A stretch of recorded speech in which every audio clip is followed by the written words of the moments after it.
Hello everyone, welcome to the UnchartedX podcast. This is Ben and this is episode 6 of the show. In this episode, I'm going to sit down with the Snake Brothers, a couple of friends of mine, Kyle and Russ. They have a great podcast called the Brothers of the Serpent. They're also the hosts of the excellent Cosmographia podcast that is run by Randall Carlson. And I've known these guys for a little while. In fact, I was on their show, months ago at this point. And then we kind of keep in touch, and I had also just recently recorded an episode of Randall Carlson's podcast with them. And after that, we thought, well, we've been talking about doing another podcast, or I've been talking about having them on my show. So what we decided to do was to kind of start up a little mini-series of essentially swapcasts, where we're going to sit down, we're going to review my raw footage of various sites that we'll pick beforehand, and go through the footage that I have and the pictures, and we'll just discuss them and talk about them. I think it's going to be a good way to explore a lot of these sites. And we've picked a real cracker to start, which is really my favorite site out of all of the sites in Egypt, and that is the Serapeum of Saqqara. If you haven't heard of this, it's just an astonishing place. It's an underground series of galleries and caverns and alcoves, and it houses 24 of the most incredible precision-carved granite boxes you'll ever see. Some of these boxes weigh up to 100 tons. Combined with their lids, they're carved out of a single piece of stone that's been transported a long distance to get there and then moved down into these underground series of tunnels.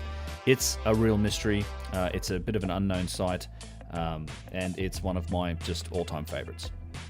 Just a little bit of logistics while we're at it. I wanted to say that now I'm back from Egypt. I've just recently had a trip there. There's going to be a burst of these podcasts coming out, I think. I'm going to do my best to catch up with the content that is on my channel, and I'm going to be working hard at releasing more of these podcasts and on these platforms in this format. So, in any case, I hope you enjoy this podcast with the Snake Brothers. Cheers. All right. This is a special podcast. We got Ben from UnchartedX here, and we've sort of teamed up on this. We're doing a group effort here, and Ben, we've been talking about doing this for a while. We have, yes. Doing a podcast together. So this is the first, hopefully, in a series. And what we want to do, like the plan has been Ben has all this footage, all these images of places that Kyle and I have not yet been able to go to, but we've been talking about on our podcast for years. So the idea is let's go through some of these images and some of the footage that Ben has, and we'll just sort of do a mystery science theater kind of thing and talk about it. So Ben, thanks very much, man. And thanks for allowing us to do this as a swapcast. I think it's going to be really good. I think so too. Yeah, the trick was always like trying to find a home for it. I came on your guys' show a while back now, which was a lot of fun, and then we recently recorded a podcast with Randall on Cosmographia, and then we're like, let's just make this happen, because we'd been talking about you coming on my show. So we thought, why don't we just do it together, I guess, and just put it on both the channels, and everyone can do it. So for everyone on my channels, Brothers of the Serpent, I'm sure many of you know who they are, and go and make sure you subscribe to the YouTube channel as well as their podcast. Although all right. I'm in your world now too. I just got my podcast started, so I've got a few episodes. Oh yeah. Yeah. How's that going? RSS. I'm hosting my own RSS file and all that, so it's just another thing I'm trying to stay on top of. I've got a bunch of episodes I need to release. It's just a matter of sitting down and hacking it together and making it happen. But I'll do it. Yeah. Regularity could probably help me there. All right, good, because I'm looking forward to it. Yeah, looking forward to it, because the way I've had to consume most of your content up to now is by audio. Right. So you make these amazing documentaries, but I listen to most of this kind of stuff at work. I'm running a machine or whatever, and so I'm like, God, I can hear you talking about these amazing images and these videos, but I'm just listening. So yeah, and well, that's why I did it, because I've got that feedback from a bunch of people. They're like, "Wow, I listen to your videos in the car or while I'm doing something else, or just have it on." So, and tons of people are like, "Do you have MP3s of these?" So, yes, that's the idea, and I think I say that in the podcast. I'm like, I'm gonna just, because the interviews and podcasts I've done with people are the ones I've mostly released so far. But yeah, I'm gonna go through all my videos and release them all as just podcast episodes, and tell people like, "Hey, there's a video that goes along with it if you wanna hear it." Yeah, so, yeah, I'll get it. Just artwork and RSS. That's the trick, right? Yeah. You guys have the same artwork. I'm trying to do episodal artwork. Yeah, pain in the butt. Yeah. Well, we have been shifting over to the episode artwork. So yeah. Got to embed it in the file, and Yeah, You know, all of I'm that fun stuff. I have this we have this policy of like as little work as possible, which is the opposite of your policy, which is like you do tons of work. Well, the perfectionist in me that it's with the videos. That's what ends up happening. I'm still trying to figure out the right way to get more content out more frequently, but it's not from lack of working on it. I tend to I mean, they're all like long productions that are written, and then it takes Yeah. me forever to actually edit the video. So yeah, I think I'm still learning a lot of the tools and techniques for doing that. Hopefully I'll get better. I got plans for this year to be a bit more consistent about, and part of that is doing things like this. I think Yes. and I love the idea of like we're going to do this weekly for a little while. Just go through different sites, hit them, like watch the footage, talk about what we're seeing. I kind of do this a little bit in my live streams as well, and I think it'd be great to have you guys. I mean, just have some more people in there to have a conversation and point out stuff. And I know you guys are interested in a look at a lot of these sites, so yeah. Yes. Absolutely. We That's picked right. All right. picked a good so one what's to start. the first one we're going to start with the Serapeum, which is Serapeum. you've done many shows on it, and so have we. So let's take a look here. Indeed, yeah. So I'll just roll this. Hopefully you guys can see it. Yep. Yep. It's all Looking working. Yes, we've spent a little bit of time trying to set this up. The audio will kick in at some point in a little while, but this is all you see at the top of the Serapeum. You can kind of see the step pyramid in the background. So it's a little bit away, but the Saqqara itself is massive. It's 7.5 miles long by about 3 miles wide. So it's actually a big site. That's not the Serapeum. That's I think this is the lesser galleries, which we'll get to. That's the actual entrance to the Serapeum. Oh, okay. Down the hill here, and there's actually that is another pyramid. That may be the step pyramid. Actually, I don't know if that was behind me was the step pyramid. That might be another pyramid. Did there used to be sphinxes Yes. lining? Okay. Yeah, so there was an avenue of like 600 sphinxes. So this was clearly an important place in that probably late. It's attributed to the late period. I'm sure it was being used during if not the middle period, definitely the late period. And it was an important place. It hasn't had an avenue of I think 600 sphinxes leading off. Wow. That way, behind us. And so did they take them away before they knew that the Serapeum was there? I suspect that the dynastics were using it as a ceremonial site for whatever they were purpose. They were dedicating the box, or maybe they were just starting to.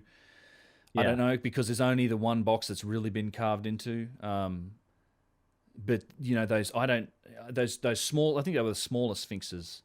But I suspect that was done by them. Probably, in my opinion, if you grant that this site's probably older, and that they found it and they renovated it and they reused it, and they pulled it into their culture, and I think they probably built the avenue of sphinxes on the outside leading into it. That would be my speculation, at least, because I really do think, and there's so much evidence of renovation in this site that I suspect that's likely what happened, because they did that at a lot of sites. You've got the avenue of sphinxes at Karnak, at Luxor, and they did that on their important sites, and I think they probably treated this like an important site. It's pretty profound when you go in there. Don't try and get any information about this site on Wikipedia, because they don't mention any of the boxes or even have a picture of them. But so what do you think? Like, in the video now, we've moved down the entryway, and you guys have gone in the entry. Yeah, the sound's about to start from my recording, but yeah. Okay, and the first thing you start to see is, number one, the walls and the ceiling are very rough. Yep. And number two, there's all these little alcove things, at least right there at the doorway. Yeah, they kind of are shaped like tombstones, I guess you would say, or little, but they're very shallow. So do you think that they had things set into those? Is there any information about that?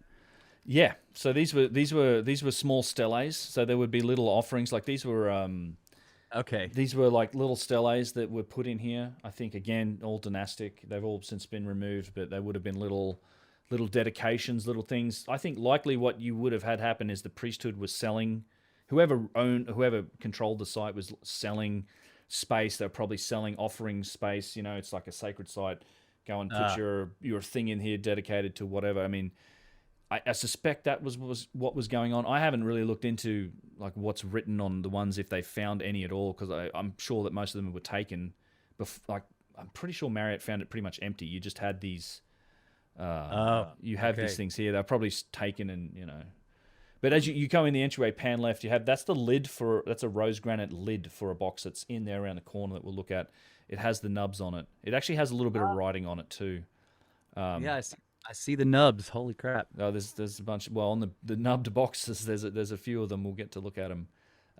They look very South American. Yeah, and of course South American nubs. I was here with Yusuf. He's the man for this. This was this footage is not from the recent trip to Egypt, although I have footage from that we can look at. But this is from a few years. I think 2016. This trip might have been. Anyway, skip to where it starts. So we went round to the right in this case, which takes you around in here. Here we go. In here and around the corner. And it's actually not a bad little speech from Yusuf just initially here. Look, because we're looking at the roof, as you said, rough tunneling. But even though it's rough, I mean, once you get into the galleries, they're just they're perfectly straight. Like I do think that the tunnels themselves are quite an engineering feat. Even though the builders didn't seem to care. That's why I think part of it, why it seems to be functional to me, is like it was functional. They didn't care about how well they looked. The Egyptians, the dynastics, definitely later on came and cased it, and they put limestone tiles all over it. Yeah, the precision seemed to go into the boxes. The tunnels were just to hold the boxes, and they didn't seem to, they didn't much care. They just needed to get them down underground for whatever reason, right? That seems to be what it was for. Yeah. So this still is an engineering feat, though. Yeah, definitely. So this is a sort of demonstration of just how dark it is as you go in around the corner. That we just passed the lid of this box in the hallway. Oh yeah, but you can hear Yusuf. We turn off the torches here, and I mean, Okay.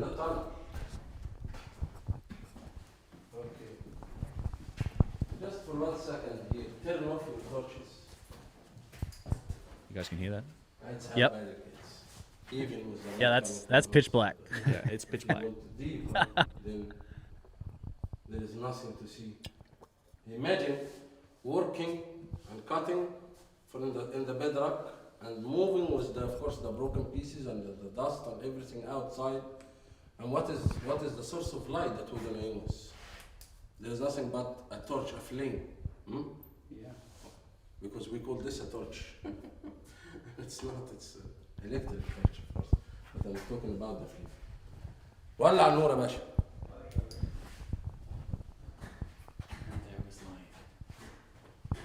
So he's talking about working on the boxes in almost darkness, using only a torch or a lantern or something. Yeah. Yeah. Well, and the mystery, one of the mysteries here about the Serapeum is that there's no, you don't see any exhaust. Like you go to Dendera, and these big temples that were definitely used in the Greek Roman period, they're covered in soot, and some of these are like 18, 30, 40 feet high ceilings. Soot, just soot everywhere, because that's the illumination was a flame, and you just don't. You do have it in a couple of the alcoves, like these little alcoves on the side that we were talking about. A few of those, there's clearly where people have put candles, and you can see the soot. It's like a trail just up the top of, but only like this big, But there's nothing like that in this, and they haven't cleaned it. There's just no soot marks in the tunnels. Yes, we added I all would have these walked into lights. that. Huh? I mean, you would have walked into that. Yeah, so it's let me, and this is the box in the hallway. Yeah, so that it almost fills the hallway.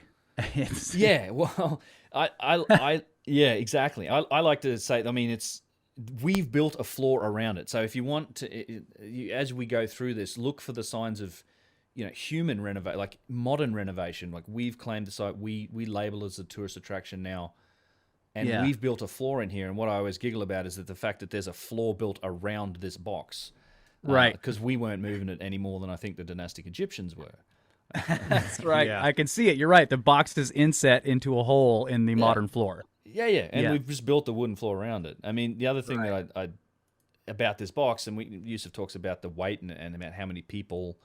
But one thing that I think is interesting too about this is that we haven't lifted it up, and there's no sign. You got to imagine if they had found the smallest fragment of wood, as in a sled, because remember the conventional theory about how they moved the blocks like this was on a wooden sled, and there's even sleds in the Egyptian museum, and that they dragged it. There was no, not a lot of.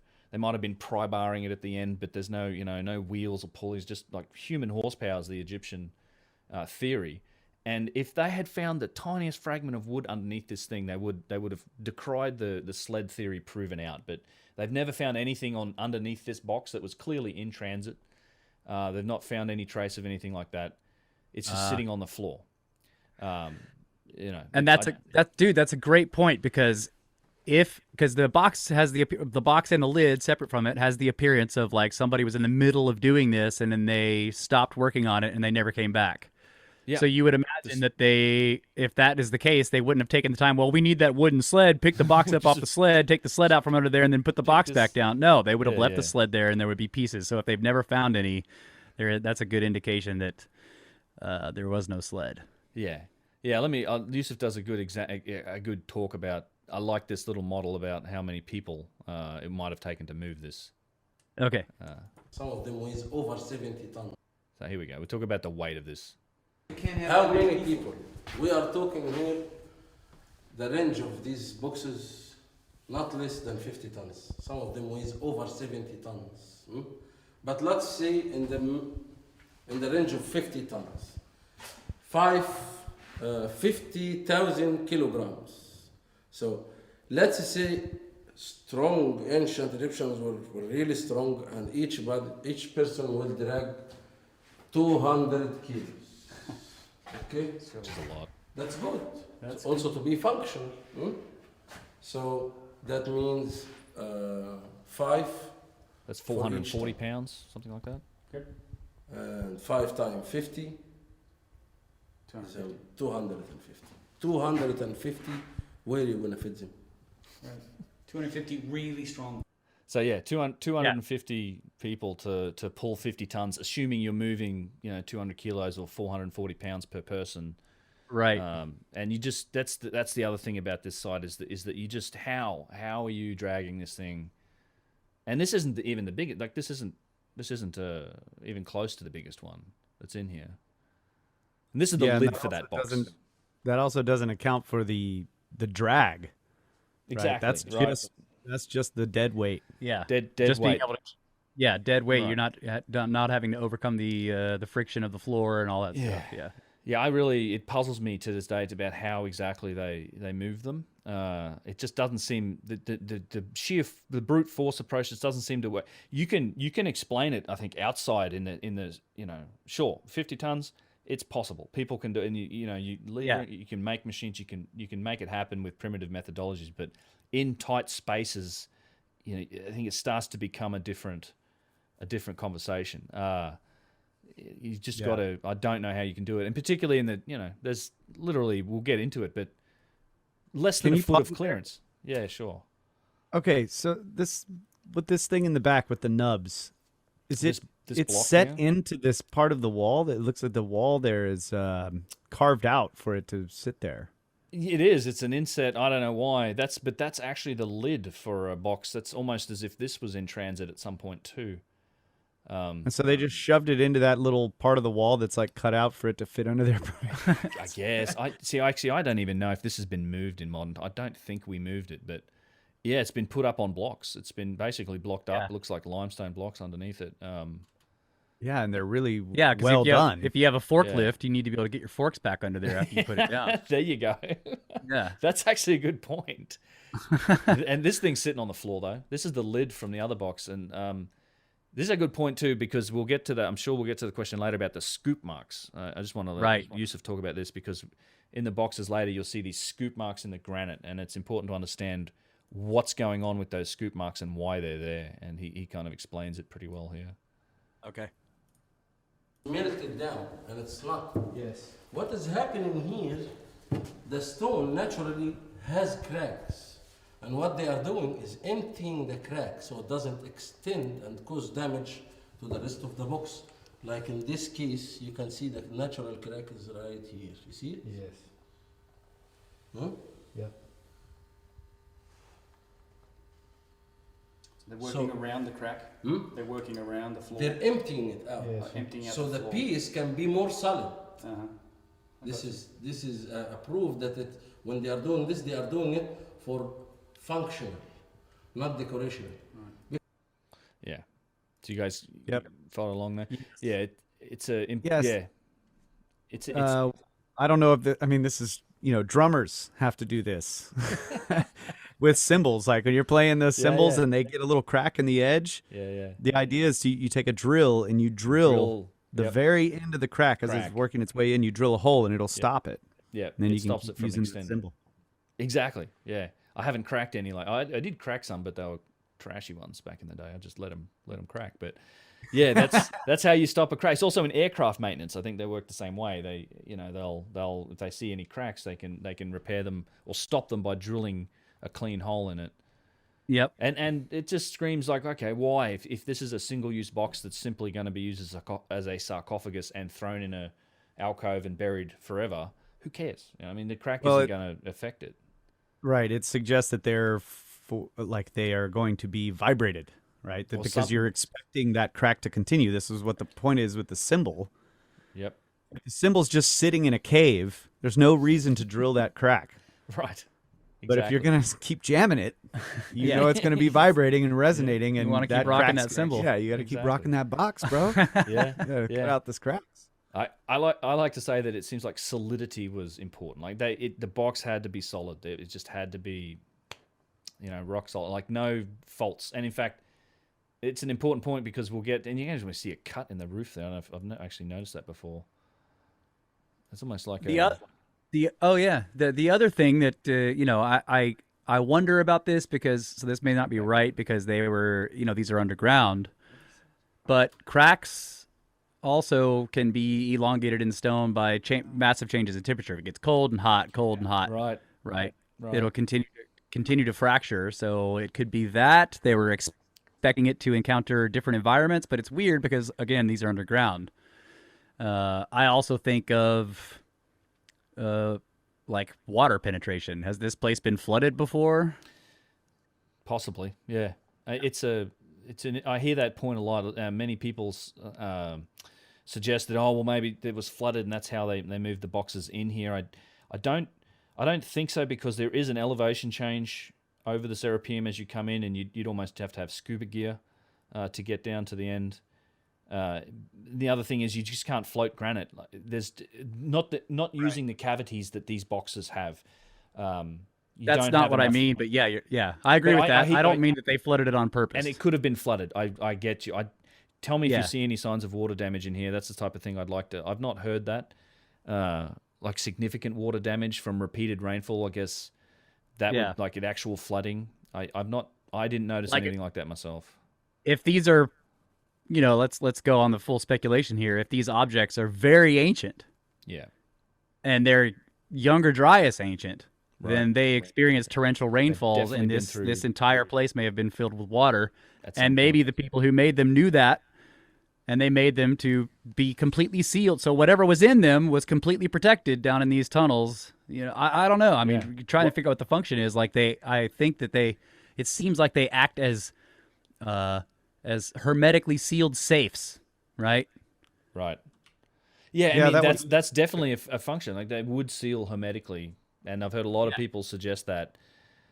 What the problem? My only issue with that is not issue, but question mark is if it's purely as like some people say, it's a seed vault or it's a storage for like that type of thing. But in that case, why the precision again on the inside? Why go? Unless that's simply a function of the manufacturing process you have, and this is a point Chris Dunn made to me too.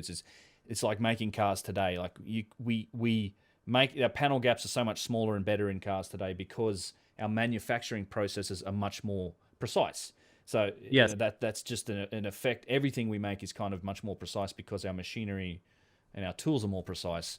Maybe that's what happened here. Maybe they just had because I have a trash, one of those little metal trash cans in my house. It's way more precise than it needs to be exactly. Because the manufacturing tools that they use to make it really precise. yeah, exactly. Yeah, I was going to point out too that another point to digging out the cracks is you want to know how far they go, right? You want to get in and make sure they don't completely go all the way through, or don't go too deep, so that okay, yes, we can still cut the lid out of this thing. Yeah. And this crack doesn't go all the way as far as the lid is supposed to go, because if you want it to seal, and be protected from water, you would want to find out how deep that thing goes. Yeah. True. Yeah, and I'd almost think this place had to be underwater at some point, particularly if you go back to that Younger Dryas, because it's, there's I read the quote when we were talking with Randall, and it's in one of my other videos, but he talks, even Petrie talks about the evidence for the Nile flooding to 200 or 300 feet higher, almost, just an evidence of massive flooding and rainfall. And it would have, and Yusuf also has talked to me about, I have yet to go and film it, and I think the next time in Egypt I will. He thinks there's flood damage at the Giza Plateau that he can identify, like up near the Gate of the Crow and a couple other spots, which would be super interesting. So this video, look at how smooth the top edge of that is. Yeah, this is one of only a couple. So we passed by it, but the limestone box was behind us. And this, let me just pause it here real quick, because we talk a bunch about this box because it's one of a couple boxes that actually has writing on it. There is. If you zoom in, I see writing, and then there's these long rectangular marks. What are those? Yeah, do you think like those a false are door? That may be that actually Original? may be original, but it'd be the only box that has it, because I think that false door motif that's in a lot of places is original, and in a lot of cases it is, as you'll find it as well done, polished and just beautiful relative to the writing, and this, even in this case, the same thing. And on the box down the end, they sort of scratch in. They've imitated it by scratching in a false door on the back of the box. Okay. Yeah, that's what those marks are on that other one. Yeah, I've seen so those. on the back, it's what are the lines? They've literally drawn like a false door. Like in that video we were watching, the resonance chamber. That shape is what they've drawn on the back of that box. Oh, okay. And then so this is where it gets its name. This is the Serapis.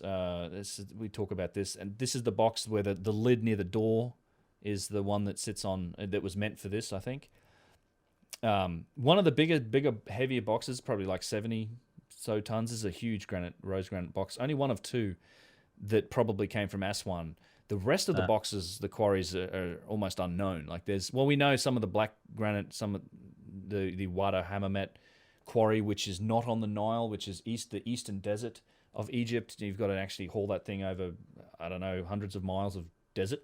And landscape and mountains and valleys. You can't just plop it on a boat in the Nile and float it up here. So that's the other thing. Like, there's only two boxes in here that are rose granite that probably came from Aswan. All the other boxes came from other places. So that looks like prying damage to me on the edges there. Yeah. And then but these were all found open, right? So somebody pried them open. One. Yeah, except for one. Oh, okay. Yeah.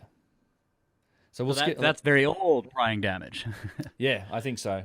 Yeah. And it looks like it, right? So the lid's been moved. Yeah. Yeah, you're right. I think it must have been peeled off and moved at some point. Yeah. And the rest of all had most of their lids have been shifted off. Or I guess that's the theory that the lid is for this box. Oh, okay. Yeah, we'll skip. Not actually no. Well, I guess you could match the stone, right? Because the lids and the boxes were made from the same block. Same block. That's right. They cut them off the bottom. And here we have. Oh, never mind. This is super loud. This is me fighting with my microphone. It's part of the part that don't make the videos. I'm trying to mic and talk to him and record. So we'll come back this way. We've come in. We've turned left. There's actually a limestone box. The first box we saw, the complete one, is a limestone box. I think there's a chance that is a dynastic box that wasn't finished. And then you have this one, which is kind of the smallest box in here. Also has some scratched in writing on the front. Oh yeah. Interesting box. It's circular. It's not square like the others. It's way smaller. This is something very much like a lot of the boxes you see in in the museum. And the other thing is, this is the only box that has this tunnel behind it. It's like in this alcove, but it's like there's a tunnel behind it. And we'll go down there. You can't normally go down there, but you can. In this video, we hop over and, they light it, or they light some of it. So, yeah, I think this is going to be super loud. There is a room in the end of this tunnel. Are you going down? No. The limbo one. I think I saw a water bottle in the in the box in the bottom as well. Of course, the ubiquitous trash. Yeah. And this is the smallest. I might have stopped in that whole first part. Sorry. That's me swearing at the camera. Okay. This Yeah, is so this tunnel's pretty narrow. Yeah. yeah, It's like maybe 2 people wide max. Yeah. yeah, it's smallest tunnel in a very odd sort of space. I think they were about to house it in this room, or do you think it was already in and they were taking it out? I think it was already in. You think so? You see, these are the stones that they used to renovate. Right. Yeah. That they used to renovate. So there's tons of limestone laying around, and we haven't quite got there yet.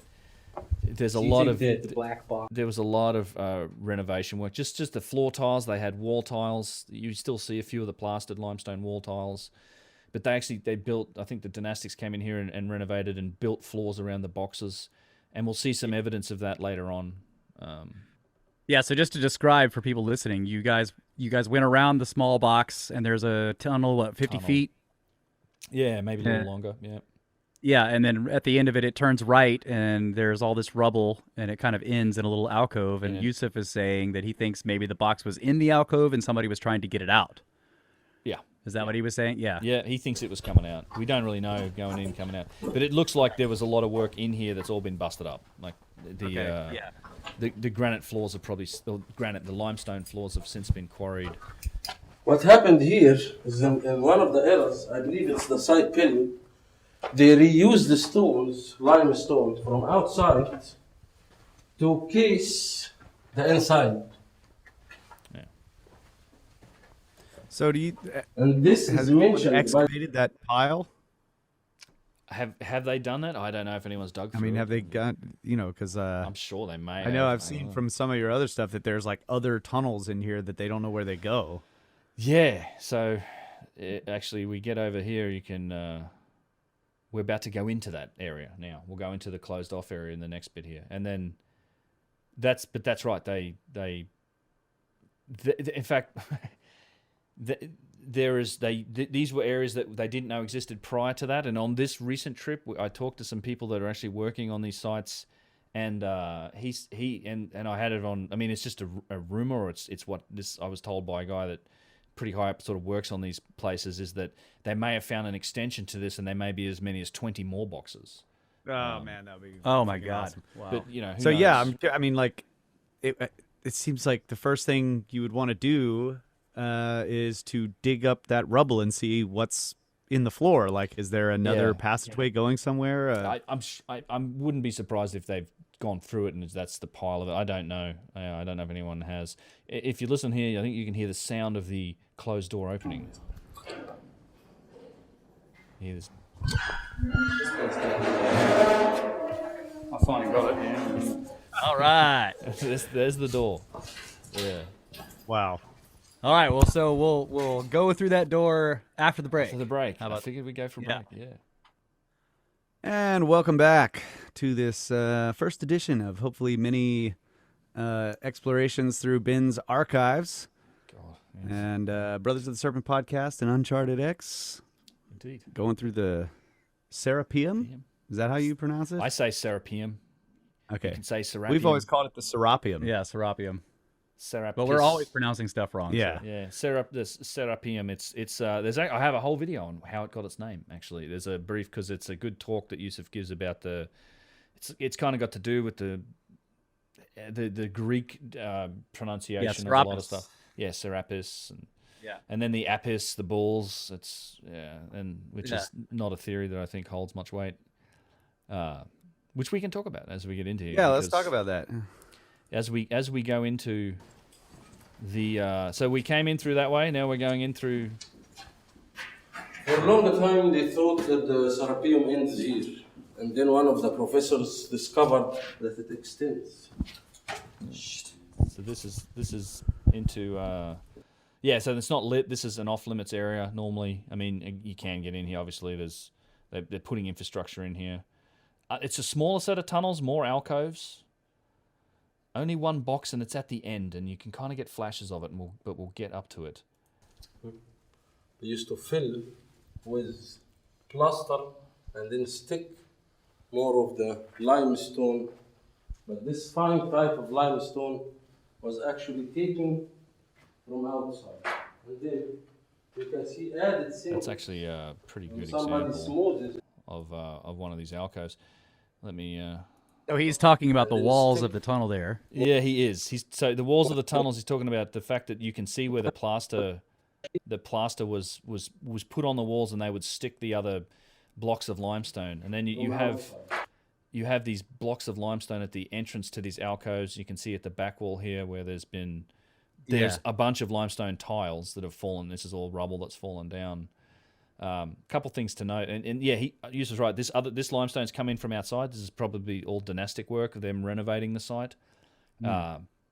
You can't see it well here, but as we go, particularly into the main gallery with all the boxes, look on the sides of the passages. You'll see these large sort of alcove shaped, these arched shape little alcoves on either side of these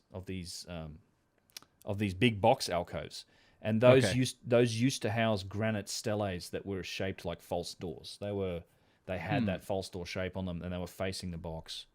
And then you can see added symbols. When somebody smooths parts like this to add writings or to house. Yeah. So yeah. Okay. So they would smooth them over, they would plaster them over, and you could then add writing, or they would house a little granite stele or something like that. Material. Here is a giant false door from granite, and we're gonna realize when we are walking both sides of the boxes, they have empty spaces in the walls. Yeah. Probably they housed these false doors. So there's a I forgot we had this in here actually. Like this is a granite false door. This is from one of those chambers. That may have been from one of the other chambers, but this is all granite, rose granite. This was probably what you would find in all of the other chambers on both sides of the box. So it's a big granite slab. It's been broken down the middle, but it has this pattern of rectangles cut into it. Each one successively smaller and deeper in. Yeah, and it looks like a door. Yeah. Yeah. So you think that's original work? Is it to the same quality as the boxes? I think it is. I think the false doors. I do think that stuff, those shapes, come to us from the builder culture, in my opinion. I think so. And you often see it, and then you see it imitated by the dynastic Egyptians as well. Particularly, you'll see it on the big box at the end. It's drawn on a lot of shapes, but it's in a lot of cases the carving of these false doors is to that level of really high quality work that you typically see, and I would generally attribute to some form of higher level of stoneworking. And this is also the important thing here as we get into it. You'll see signs of renovation, like these floor tiles. They've got hieroglyphs on them. It's just that big one going across that's an actual tile. This here, there's probably a number of floor tiles in here. Oh, okay. Yeah, that have been added, and they have glyphs. Yeah, they're upside down. They're upside down because it was reused to renovate the site. Yeah, so the hieroglyphs on this block here in the ground are upside down, and it's just because they've taken limestone from an older site outside, brought it in here, and renovated the site with it. What? That makes sense. Yeah. Right. During the dynasty. And in fact, let me mute this and we'll talk about it. And in fact, we know it's Old Kingdom because one of the things that there's some differences in the hieroglyphs themselves that are used to date the period that it was written. So there's certain symbols, like there's a little wavy symbol that they change over time, and you can date the sites in a lot of cases, or date the writing by the symbols that are used for certain words. So there's actually there's blocks with Old Kingdom writing on them in this site, but are in places like that where they're upside down in the floor, not ever meant to be seen, and it tells you that this is most likely a block that's been taken from somewhere else, and reused and put into this site. So, it was renovated by the late period dynastic Egyptians. Yet the site's also attributed to late period dynastic Egyptians. It's Okay. Yeah. And so here's another example. This is like another empty alcove, but has a much smaller case in it, and it's a smaller room with a smaller indentation in the ground. And I think this is an example of they were probably building. They may have been looking to put a box in here. So again, if you imagine a box was in here, why is there writing on this block that's on the inside lip facing the, Yeah, because you wouldn't have seen it. Yeah. So Yeah. this is like a later people's finding this, their attempt to mimic the other rooms and try to put their own box in here. I think that the dynastic Egyptians likely added the floors in all of the rooms. My opinion is that they renovated it entirely. I don't think the original builders cared that whether there were floor tiles around the boxes or not. I think that all of that limestone work, all of the floors were added later. In my Okay. opinion, yeah. So we're And looking in the hole here, and you can see where they were cutting into the original limestone, and then above them is clearly tiles. Yep, floor tiles. And you're thinking that all those tiles were added by the later people who renovated it, whereas the hole may be original to the original builders. Maybe, or maybe this is an alcove that the dynastics dug out, or they might have dug the hole. It's hard to say for sure. Yeah, It's it's much smaller it's than a the other small boxes. box. so- Yeah, this is like this is a small box. And when it comes to boxes, we're going to see the most amazing example of it. You hear my voice here, like, Unfinished. It's like the largest one. yeah, this is my favorite box in the whole place. But it's Look at yeah, the height. you've got smaller boxes, But it has a giant crack in it. and you See have that? big ones. Holy crap! The lid is massive. Okay, yeah, that's huge. The lid is massive. So if this is functional, what's the? I mean, So this box some sort is of catalyst chamber must be something. in a that's- 90-degree you need turn. the weight to- Yep, it's parked right in the corner. It's literally up against the back wall and the side wall. does have It's a big in a crack in corner. We have something with this. How do you get it in there? I don't know how to get it in there. Who raised the lids up and put these little blocks between the lid and the box That's itself? how we found The it. lid almost reached a very We haven't. I don't know why. stage of Well, on that smoothing. small box, we lifted the lid up, but these So other what ones we we needed haven't. after this level is to smooth it and then Again, look at all the different types. And the lid has a big nub on it. Yeah, those Huge- are the huge- handles, yeah, obviously, lifting- for lifting- picking the lid up. That actually is a lifting boss. Yeah, that is a nub that's used as a lifting box. I mean, it seems to be like that, right? There's one on the other Yeah. end apparently. So it has. This is black. This is a granodiorite. This is like All right, cyanide. pause that. Pause that. Hang on. Yep. Okay, go ahead. Go ahead. Yeah. So it's a granodiorite. It's almost harder than sort of regular granite, but cyanite. I think there's a name for it, but again, not from Aswan. This came from somewhere else. This may be Eastern Desert Stone. But when we walked up to it, maybe I'll just back it up and we'll come back to it. I know this is tough, but there's a lot to sort of notice about this box as we roll up. It's cracked, so there's a big crack in it, and I think that may be why it got parked at the end here. There's actually two cracks, and we talk about and it's not as perfectly finished as the other boxes, which tells you a couple things, like that the boxes were worked on down here. And you have the box in the hallway as well it's rough and it's not finished. It's even much rougher than this. But this box, I think, when it developed the crack, they went, okay, we're done with this. We're going to park it over here. It doesn't meet our needs, so we're not going to finish it. But you have all the other boxes which are like polished to that mirror finish and they're perfect. So it tells you that they were working down here. It also tells you that functionality was important enough that when this crack developed, they likely just shelved it. Yeah. Yeah, maybe they were like, well, we'll use that for the little doorway things in the alcove.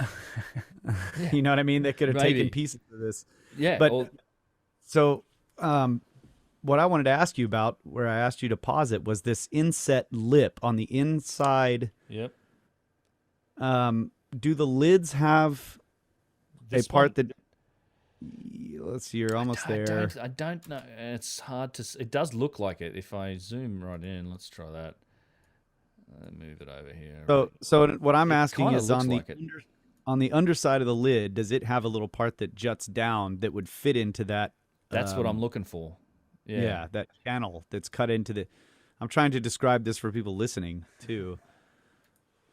Yeah, it's There's so- like a 2-inch channel God. cut into the inner lip of the box. Like you would imagine a lid would have a piece that went down so that when the lid was perfectly centered over it would fall down in. Yeah. I just maybe I don't know because we didn't look. We when I was here, I've only seen this once. It almost looks like it's there on the corner here, and that may be the reason why the box is. If you go back, the box is sort of sitting up a little bit. Like the lid, Yep. sorry, is sitting up a little bit. I don't know if there's stones under there so much as maybe it's sitting on, because it's also off Maybe it's sitting center. on Maybe that it's resting on that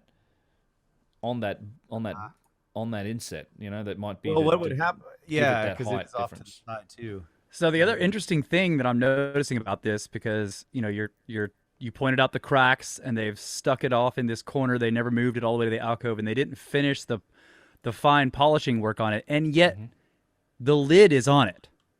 Yeah. Yes. And I also see around the edges there earlier when you were looking at the edges of the box, it looks like the same kind of pry bar damage. Like, in other words, yeah, when they put the box down, the lid was fully on it, and somebody later came along and pried that lid back at least a little bit. Maybe. Because I can't imagine you'd be moving it like that with the lid offset. That would be a pain in the ass, right? So you'd want the lid, if you're going to move it with the lid on it, you want it all the way on there so that it's not unbalanced. Yeah, good point. I don't know. I don't even know how you would pry that off there with a. Yeah. I know. Yeah. Like a 30-ton. I completely agree. But apparently someone did. Like, something happened. I mean, the other option, maybe they just pop the lid on it if you had the ability to lift the lid up and throw it where you want it. I mean, yeah, it doesn't. Yeah. It seems odd that it's open like that. So the other thing, and Yusuf saying that the one surface that is pretty smooth is the underside of the lid. So maybe I don't know when they down tools, but there is a smooth. This underside of the lid is smoother than the rest of the box. But this strikes me as not finished. I mean, and then it just. I agree. It's not finished and it's not in place. Right. Yeah. And it's just interesting to me that it's like they were they moving the box with the lid on it, or do you, like you said, it was easy for them, so they were moving the box and then they were like, well, this whole thing's broken, just stick the lid on Throw top the of it lid and on we'll leave top it of it. there. Yeah. Maybe. That lid is monstrous. I mean, Yeah. it's like 2 feet thick almost or something. More. 18 That's inch more. thick. You mean height-wise? It's probably 3 feet. Oh. This box, it's 11 feet tall total. Like, Yusuf's standing up on stuff. Like, you stand up on rocks around the side to get this view of the inside here. This box, you can't. I mean, I'm full stretch around here. There's a bunch of rocks that Yusuf was standing onto. We doubt that this is coming from Aswan, by the way. No, this is a Sinai stone. This you think? looks like more like navigation channel. Navigation challenge is what he called it. Yeah. Huge. It's in the Yeah. The base of the lid is definitely smoother. Okay, so he's pointing out that smoothness on the bottom. I cannot imagine handling massive pieces like this in a very narrow places like that. Yeah.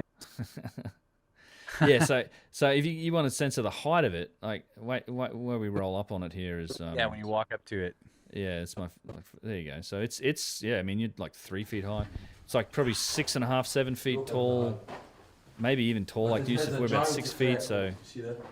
Yeah, 7.5. 7.5, and then like 7.5 maybe feet and another three feet or up even higher. And you can see Yeah, it's also boxed out here at the end, like it's a narrower. See that? Yeah. You- Or is that just a shadow somehow? I don't know. No, I think the front of the lid is a squarer section that has a lip all the way around it, and then it goes back. Okay. And you do see that on a couple of the others. See that? It's like it's boxed Yeah, out yeah, there. Yeah. But yeah, it's So the interface of the lid is bigger than the body of the lid. yeah. There's no way they took it around that corner. It must have come from down that other hallway. Right? I mean, how could they have There's gotten it nothing around that behind it. corner? There's nothing, as far as we know. There's nothing behind it. This is Oh. the end of the tunnel. This is in the corner. What? Unless they found some other discovery, unless they knocked a wall in to figure out, all right, this was a passageway. But no, this is bedrock. They parked it in a corner. Like when you Yeah, but how did they get it around? Okay. So here's the look at it here. That's right. That's the same question, man. It's like the largest one. Like that's the end of the tunnel, and then it's just an alcove. There's nothing behind it. But it has a giant. There's nothing back there. See that? No, Okay. it's just an alcove. The lid is massive. Yeah, so it would be interesting to work out the geometry of that. You know, get all the measurements of the interior space, Find out and the if you can measurements of the actually box, take and it around model it to where you could see like what is the tolerance to get this thing around this corner. That would be Yeah, yeah. interesting. Well, as I said, so that big rose granite box that we saw first off with the the writing on it. There's less. There's about a foot of clearance between the width of that box and the width of the tunnel that it had to come in through to get in there. So I in one of my videos I have like that Friends scene where they're trying to pivot, like carry a couch up the stairs.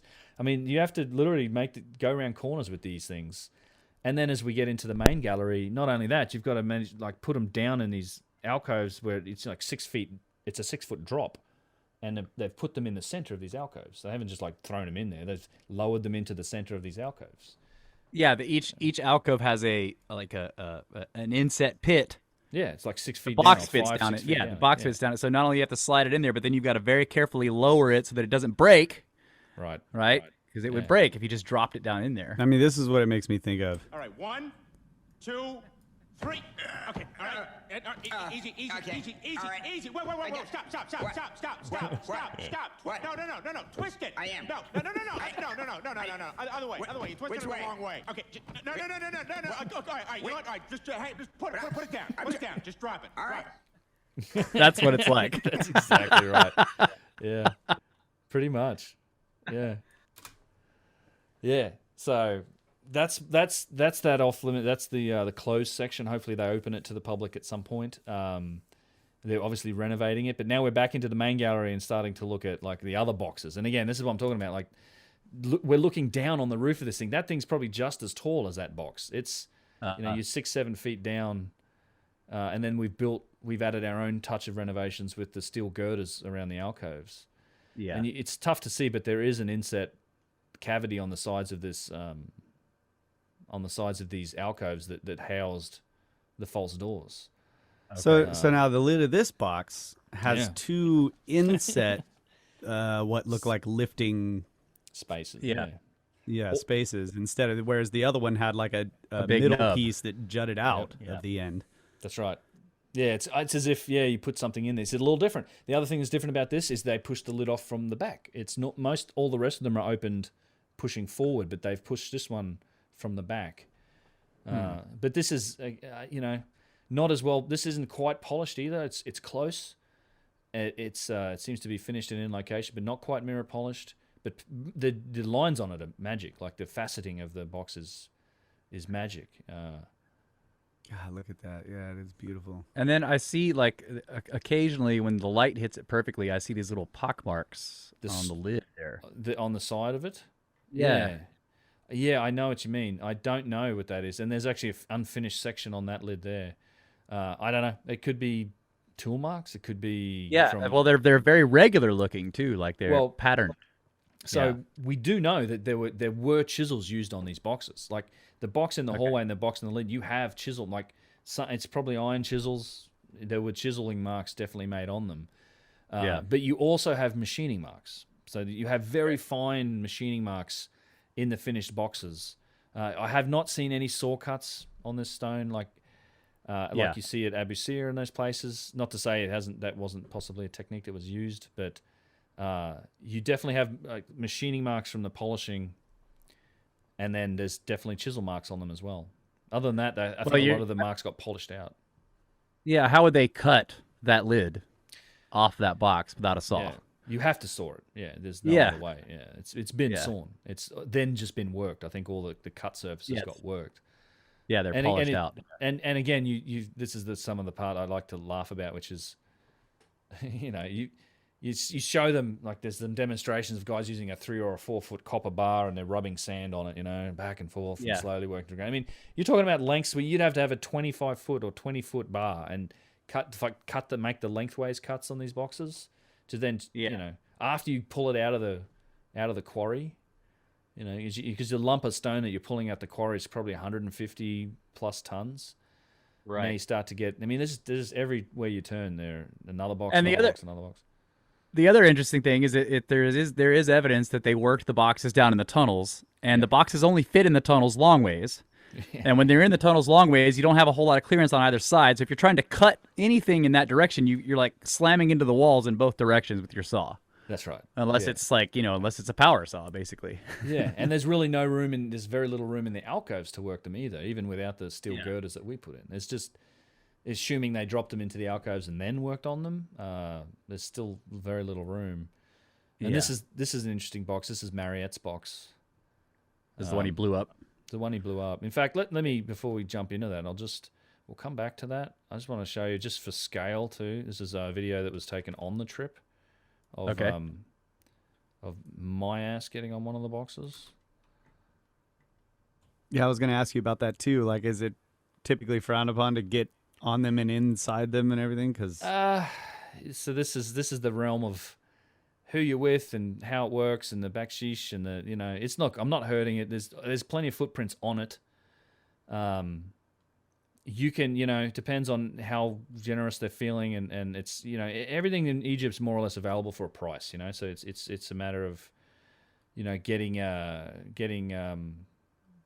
know, if you can arrange it, you can do it. You know, it's not destructive. It's not, we're not hurting it. It's a massive chunk of granite. Of course. You know, and yeah, it's but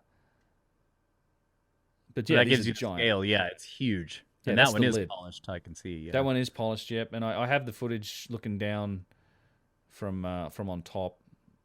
Yeah, there you go. So you can see the back of it. Yeah, you can actually. I have the footage looking straight down into it.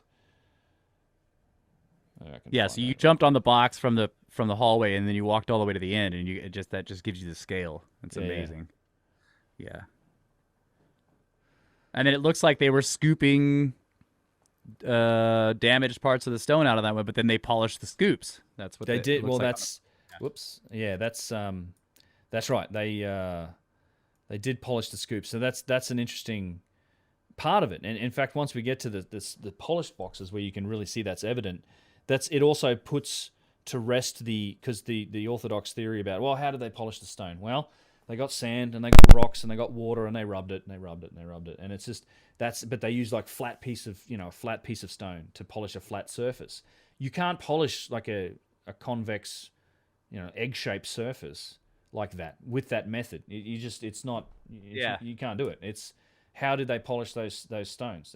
We don't know, but there's some really interesting evidence for maybe a way that they polished the stone that you know is coming up towards the end of this video when we get to the box with the writing on it. There's all right. Yeah, some interesting ideas. It's possible that they used a liquid. There's actually, I think there's solid evidence that there was some form of liquid used to polish the stone. Like, call it what you want. I don't believe we do this today. You know, alchemy, I don't know, but it looks like there's literal, looks to me like evidence of where the liquid has run off the side of a lid of one of these boxes and pooled underneath on the underside of the lid. Now, because when we look at those boxes, there's a technical difference between the surfaces. There's the polished stuff, and then there's the flat and smooth but not mirror polished side, right? That's the undersides of the lids. And the tops of the boxes, they don't do the full polish job on those. They do the full polish job on the insides, the walls, and on the outsides of the lid and the outside of the box. But so on the underside of this lid, you've got these little drip marks, man, where this liquid's come down. It's clearly pooled and dripped down, and where that liquid mark from looks to me like a water or something like that would have run, that's all perfectly polished and smooth, just like the other parts of the box. And so they may have some kind of liquid that you just apply it and it polishes the stone. That seems to be there's some evidence for that. Now I can't explain it, or right. You know, I don't know if we do anything like that, but we'll get to that. Yeah, that is coming. It'd be definitely interesting to get a sample of that to be, you know, tested in a lab just to see what it's made of. Yeah. So that box will come. I'll just quickly skip to this recent trip because Mariette's box is interesting. That was the box we were looking at. There was one box. The one box that was found closed. So there was one box still sealed up when Auguste Mariette found it in, I think, the 1850s. I probably keep getting that wrong. And he had to blow it up. Yeah, he blew it open with dynamite, right? And then there's me and George Howard scanning a box. That's actually pretty funny. And on this last trip, I went over and I got into it, which may be here. No, that's Yusuf. It's one of these videos here. Sorry, no problem. We will find it. That's that box. I feel like it's Yeah, so while you're looking for it, I'll just say it's interesting how the rest of these, the lids are shifted. You know, somebody came along and opened the boxes. yes, and someone then- definitely did. And then in the 1800s, somebody came along, supposedly somebody who was much more advanced, and decided to blow the box up because opening it that way was too hard. Yes. Sliding the lid was too hard, so use dynamite. This is looking down on this that same footage from when I was on the box. So looking down on the inside of the back of it. Yeah, you can definitely see the mirror finish on that inside there. Yeah. Yeah. Shiny. Yeah, and perfect. The corners of magic, right? It's just Yes. Yeah. I find it interesting too that there's so many different designs. Like it's as though, like, you know, you came up with this job. Right. It's like, we need all these boxes, and there were like all these different contractors. Like, yeah, I can get you 3, you know, and somebody else, we'll build 10 of them, and so Be a they little different. have these different methods for building the boxes, because you got the two little indentations on the lid for picking it up, and then the other people have the knob that juts out, and it's Right. just That's a strange. great point. They're beveled. Some of them are beveled. Other ones are square and have the bigger faces at the ends. It's just like the different design. Hey man, my box is superior to your box. Yeah, so it's But like they serve the same purpose, right? Yeah. They all have this general purpose, but they're just different designs. different manufacturers making their own but boxes. And they all have a very regular and perfect interior space. Maybe that's the important Yeah. part, right? I think it's. I tend to think, and I've not seen it done, and I'd love to see it done. Is to have a comparison of the size of the inside spaces, because all the boxes are slightly different sizes and shapes, like you say, different types of stone. But I'd like to see a measurement of the inside cavities. Are all the inside cavities the same? Yeah. Because Now, there was one that you said was small and was circular. There was a circular interior too. It looked like from the video. So Yeah. that would be that's definitely a smaller the one. same size. Right. I think that is a possibility that was either moved in or being moved out. It's definitely that's a very.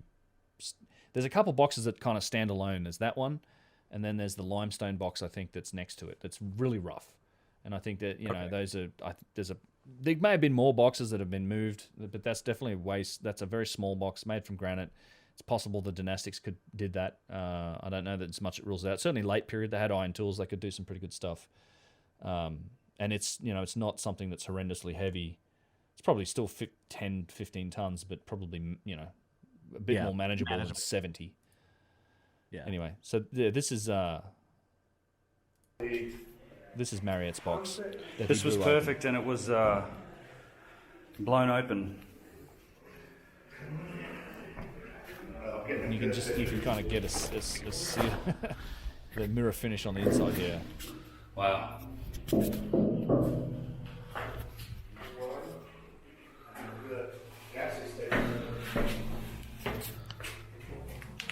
Yeah, so you're showing the corners. The inside corners Yeah. and the beautiful granite. It's amazing. You can hear that resonance. Yeah. Yeah, they're definitely resonating there. What was that? So this is Marriott's box that was blown open. This was found sealed. Yeah, come on in. Yeah.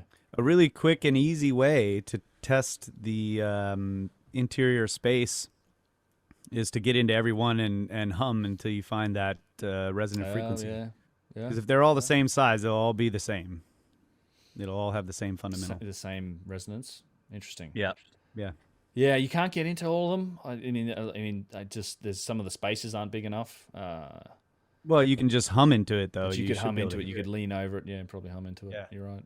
So the rubble that's in the bottom of that, is that That's material from the box? Yeah, from the box. Yeah, they threw it all in Okay. there. Huh. But yeah, interesting box. So nothing in it. When he dynamited, it was empty. There was no balls found in the Serapeum. So one of the passageways you see before we walked into what's known as the great galleries, the greater galleries, there's another set of tunnels that don't connect to anything we're seeing here. They don't connect to the Serapeum, but they're known as the lesser galleries. And there's much smaller, much cruder tunnels. And in those, they found a bunch of apis bulls that were mummified in wooden crates. And from that, They just sort of smear it across the Serapeum and say, well, this was clearly these were boxes for bulls too, which there's really no evidence for. And looking at here is the floor tiling, so you can see the box is further inset into the floor. I think it's possible. My intuition here is that the dynastic Egyptians likely added the floor tiles afterwards, like they came in and actually tiled around the box. Do we know actually how far the box goes down into it? Even is it possible that it goes beyond the floor tiles? I think you could probably see it at the front there. I imagine those floor tiles are like the other ones we saw, where you're talking about maybe a foot. Maybe it's a little more than a foot thick, these tiles in the ground. I suspect the box just sits on the ground there, and there's a tile missing at the front there. I mean, I don't know. I that's what I think it is. I think it's just sitting on the bedrock, and those floor tiles are about the same as all the other floor tiles we've seen. Okay, so they weren't digging holes to put the boxes in then. No, which is why I don't know about that other chamber we saw before. That might be an anomaly, but yeah, I don't think so. I think they were just putting the boxes down and then building the floor around them. So if we were to remove the modern floor and the ancient tiled floor and go back to just the bare, the original flooring of the entire Serapeum. Yeah. How far down do those alcoves drop? Do you have any? No, well, I think it's just that I think the box is sitting on that bedrock, and there's about a foot of floor tile been built around it. And then up to the hallway, how far?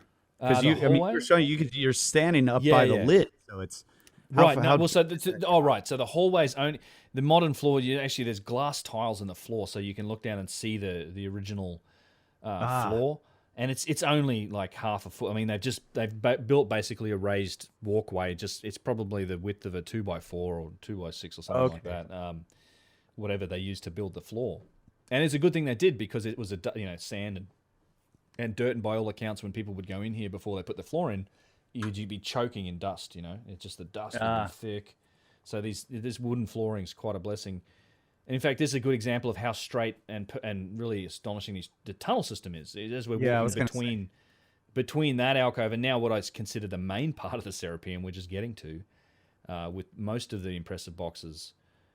It's a longer passageway with no alcoves, but it's dead straight. I mean, it's also 300-400 feet long. Like, it's a massive underground complex. It's like a giant wine cave or something. So if you're going to be accomplishing this kind of work, how come the writings is so crude? So, if we cannot depend on these writings to date and relate, then we are missing something. Yeah, well, we need to start again. Like here, this one is not aligned with this one. And this one also has some of the dips, the bubbles. That's my buddy Luke who's talking. Well, first of all, we parts. And before we dive into this box, you want to take another break real quick? Yeah, let's do that. Take another break and be right back. And we're back with Ben, UnchartedX, Brothers of the Serpent, Swapcast Extravaganza. Looking at the Serapeum, and now what did you say? This is the part with the most impressive boxes. Yeah, this is all the really. I mean, they're all impressive up to this point, but this is mostly the finished granite boxes that are really shiny and polished, and also has the one that has all of the writing on it. Oh yeah, piece of rock or with whatever you have, you will never reach that level of polishing as same as the flat surface. Actually, so he's talking about we talked about the polishing. Let me just aligned with this one. And this one also has some of the dips, the bubbles. Yeah. Like Well, first of all, we looked at these deeper parts, and as a stone carver, I was saying, this is impossible. Why?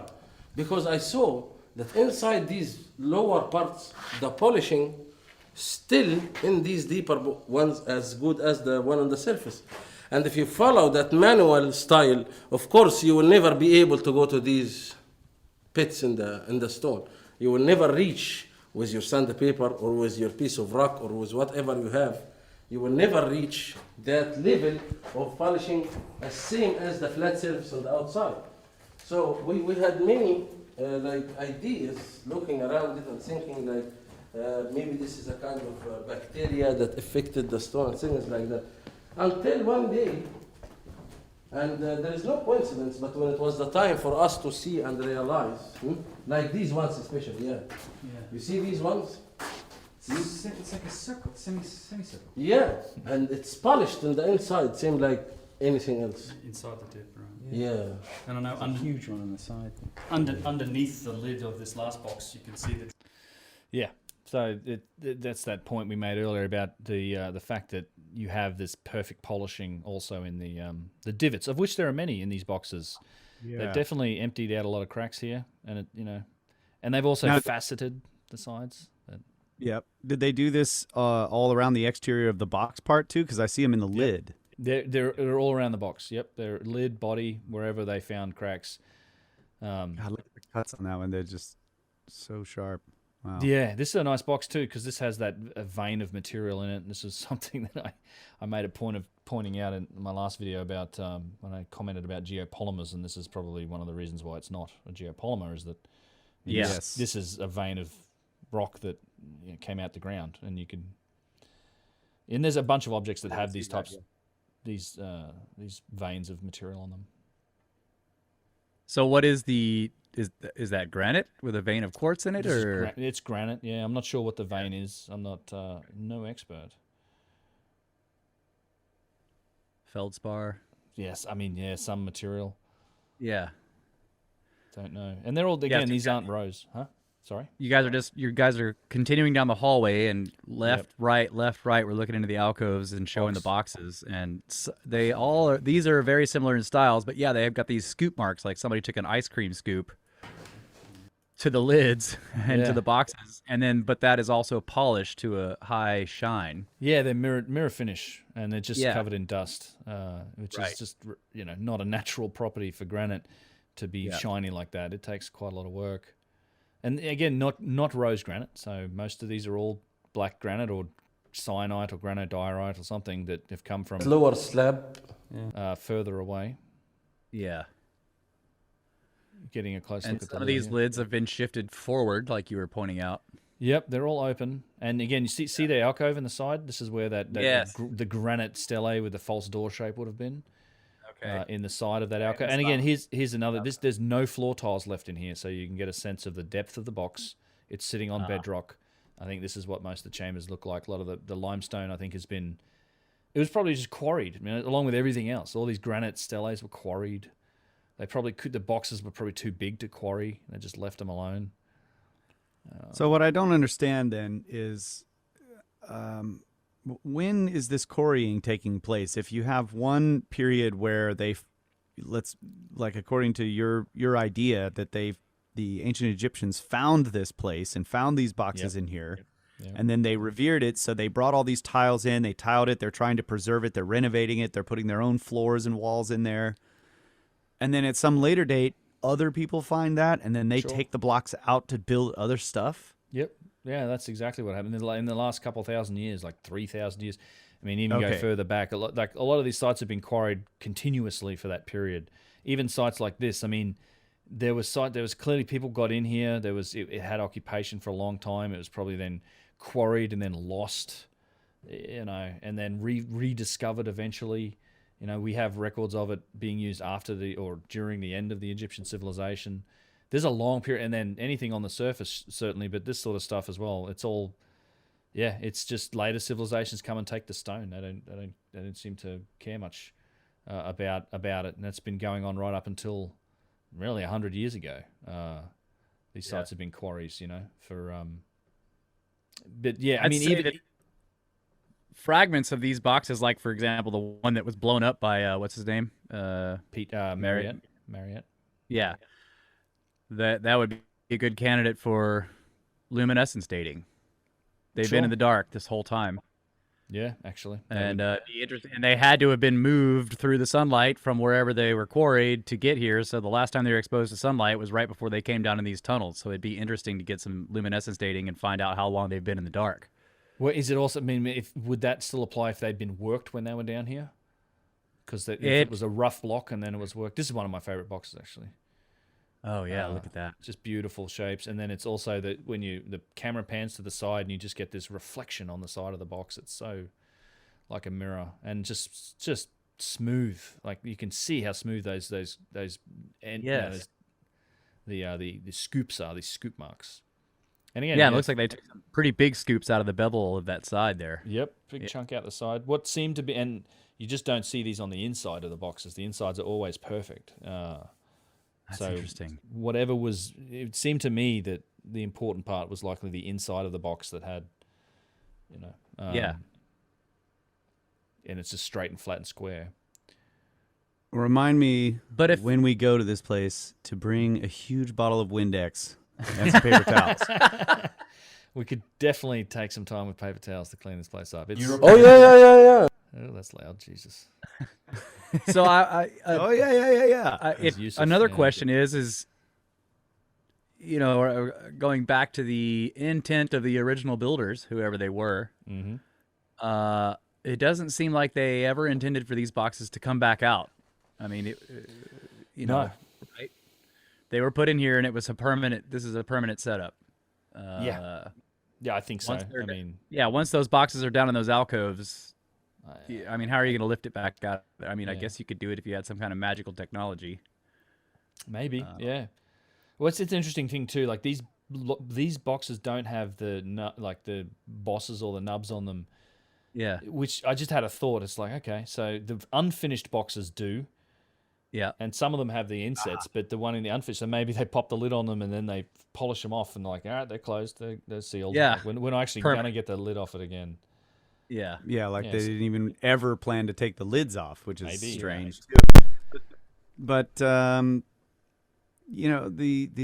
the boxes with the inset Lids.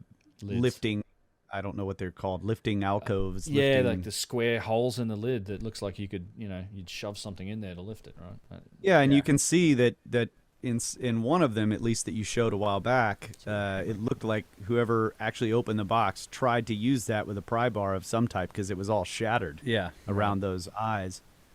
Yeah. So it's weird that they would have some of them have them, some of them don't have them, some of them have different ways of. It's just Yeah. so. It's infuriatingly mysterious. Yes, I love it. Yeah, and it's see the floor. These are a lot of the limestone tiles that the dynastics likely added. They plastered the ceiling. They didn't, they put their limestone over everything, and that's all since been falling down. So we get to, we have several more of these boxes. We'll skip it forward here, and then we get to the box with the writing on it, and this is the one they let you go down to see because it's supposedly the most valuable. And because so it this has is the writing very on it. near the end. It Yeah. looks like the end So passage, you- the hallway there. Yes, and then there's this little hole in the wall that stretches off into the distance at the end of the passageway here that we talked about.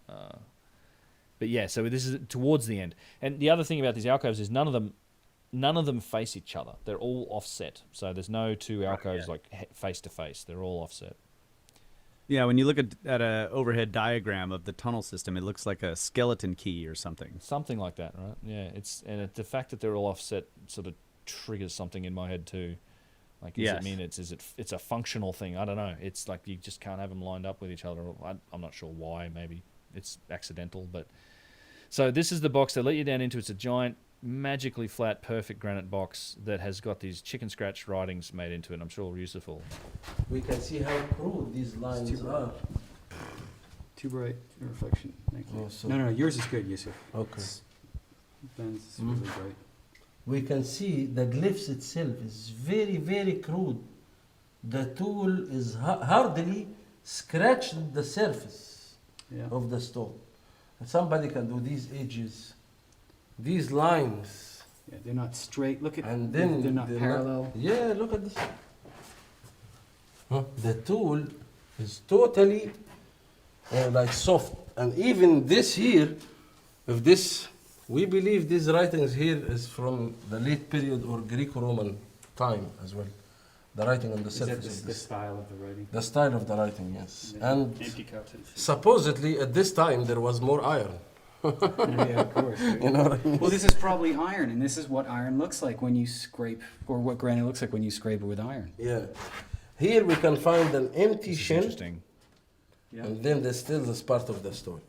That this work was being done by the priest in order to trade it. Right. And then where does Egyptologist come in this? Usually, if we find that the name here, for example, imagine the name Ptolemaeus is going to be added here later. Imagine these writings are written, and then later the name Ptolemaeus will come here. We will depend on this name to say that this box was made during the time of Ptolemaeus, and he ordered the priest to manufacture it specially to give offering for the Apis bull, and there goes the whole story. Who is he saying? What name? Ptolemy. Okay. All right. Ptolemy. Okay. Yeah. Ptolemy. Ptolemaeus. Ptolemaeus. Yeah. So that's the point. Like, there's the fact that there's an empty shen or empty cartouche there is very interesting because again, it just hints that they're selling it. Here's a great example of a divot in the box that's been polished. Like it's not a smooth scoop out, but they've scooped out a crack. But look how beautifully every little complex curve and surface in this divot is polished. The light's just reflecting off it like a mirror. And you know, it's that idea of you rubbing this with sand and rocks. It's like, good luck. And then, so this is the other thing. On the underside of the lid, you can now, this is where you can see some of the very fine machining marks. I don't know how they're going to show up for you guys on the video. We see some lines. Yeah, so there's actually some horizontal lines looking across it. Like he's following him with his finger there.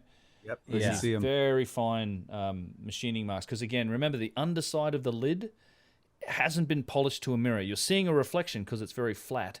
It's been ground flat, but it's not polished like the rest of the box. And the top of the rim is also not polished? The top of the lid, you mean? Yeah, right. The top of the rim that's of right. the box. That's right. Yeah, the top, like the mating surfaces aren't mirrored polished. That's right. They're ground flat. They're really very flat. In fact, it's very much like the box at Lahoon that I just did a video on. Not polished, but ground really flat, and it still reflects light because of the grinding, but hasn't been polished. It's still a precision flat surface. It's just not polished. That's right. So when you run your hand on it, can you feel those tool marks with your fingers? Not. You can Not feel really. it's not polished, but there's some very fine marks there. I couldn't really feel much, but where there's a difference, you can definitely feel the difference between the polished surface and the flat surface, the underside of the lid. And that becomes important because this is in this sort of cocked off part of the lid here is where there's this evidence of what looks like a liquid that's come down the side and eddied underneath it. And it seems, and wherever it's eddied underneath it, you touch it. It's that same smooth polished surface that's on the rest of the box, and you can just run your hand down. It's like very, very obvious when you touch it. You can also, it's pretty obvious when you see it to me as well. So this is the smooth surface of granite, but not shiny. This is shiny. This is not shiny. But between them here, this is where we found the truth. Where we A found liquid. the truth. Some kind of liquid. You see it really So clearly. the liquid Oh yeah, I see it. leaks down here, and then forms these lines with drops. Yeah, so he's trailing And down the that's how side of the Seemed lid. like how you read that somebody. Just go ahead. Well, I was just saying he's what he's talking about is the liquid draining down the side of the lid and then pooling up on the underside of the unpolished surface of the lid. At the corner there and leaving right. trace of it. Yeah. Yeah, and then it's as if a liquid sort of pooled up and then dripped, and you can see it really clearly here, along here, and all along the edge of it where it sort of came underneath, and then just touching it, that's where you can see it and you can feel it, and it's not a varnish, it's not like, in fact, where you see this is another thing, where you see the boxes are chipped, and if you look up, I've tried to get some photos of it, I'm sure I have them somewhere, but just let me describe it, it almost looks like there's a millimeter or two of the end of the stone is almost like that polish is penetrated. It's like this, it's like a harder casing. It's like this. It's not just surface. It's where it's chipped off. You can kind of see that there's a discoloration of a millimeter or two on the edge of that surface. It's not. So it's penetrated like a stain would on wood, Almost. like when you. Yeah, that's maybe the description for it. But anyone that goes and sees these, go look when you find these polished surfaces like this. Look on where it's been cracked or something. Try and look, and you'll see that there's a depth to it. Okay. Was walking on top of it because obviously no doubt about that. And these where that liquid ran exactly the same shiny surface like that. And it gives it all the explanations we need. And it also explained how the polishing reached all these deeper levels. So where is the theory now of polishing with the sand and the water under the rock? It's only on the scene on the wall, but not on the real artifact.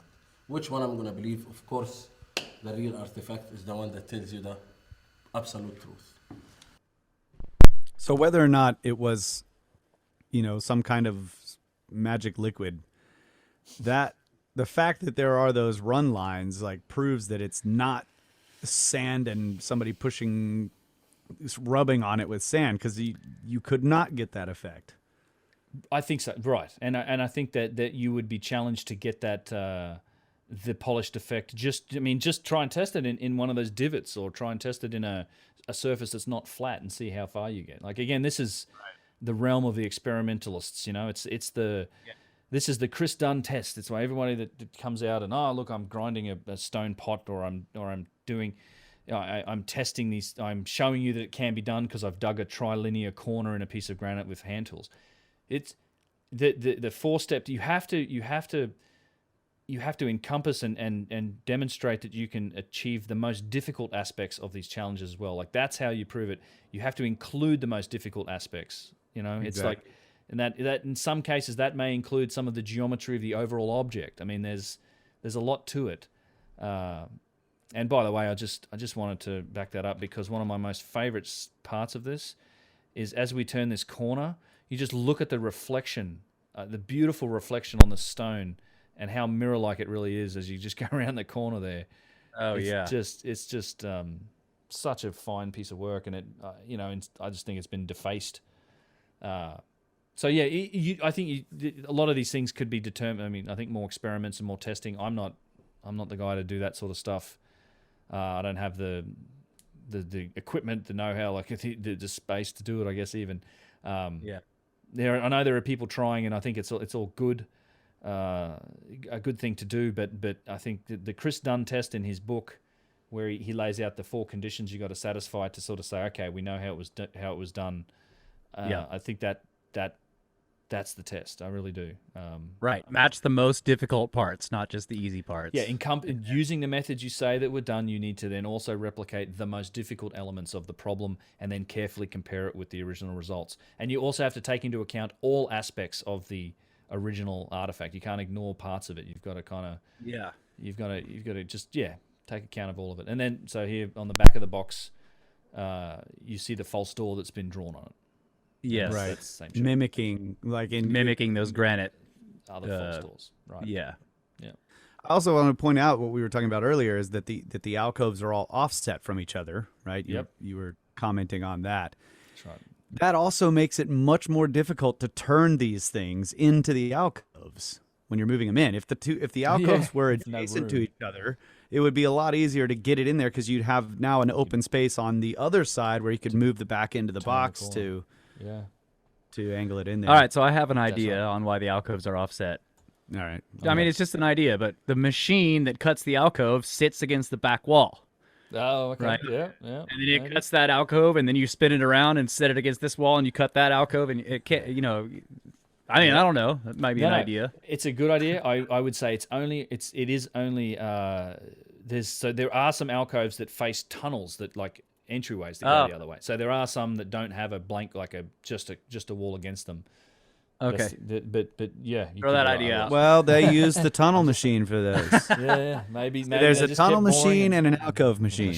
The alcove machine needs a wall, and then later they come and do the tunnel machine to get the tunnel. Indeed. Yeah. And look so at that. Right. That is a huge divot. There's some interesting stuff there. See that down there? That's the rough machine. The rough machine.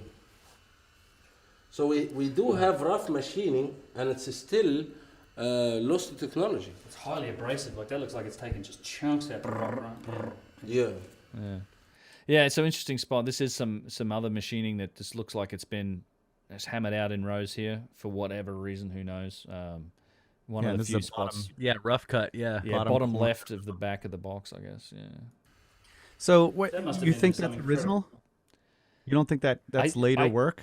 I'm not sure. Yusuf seems to think that it's an example of some tool that's just abrasively shaped the rock. Maybe he's right. I'm not sure. To me, I from this, it's like it could be done with a hand chisel, like an iron chisel eventually. But even that's like a lot of work. I mean, I'm sure you could, but it seems to have these regular lines in it.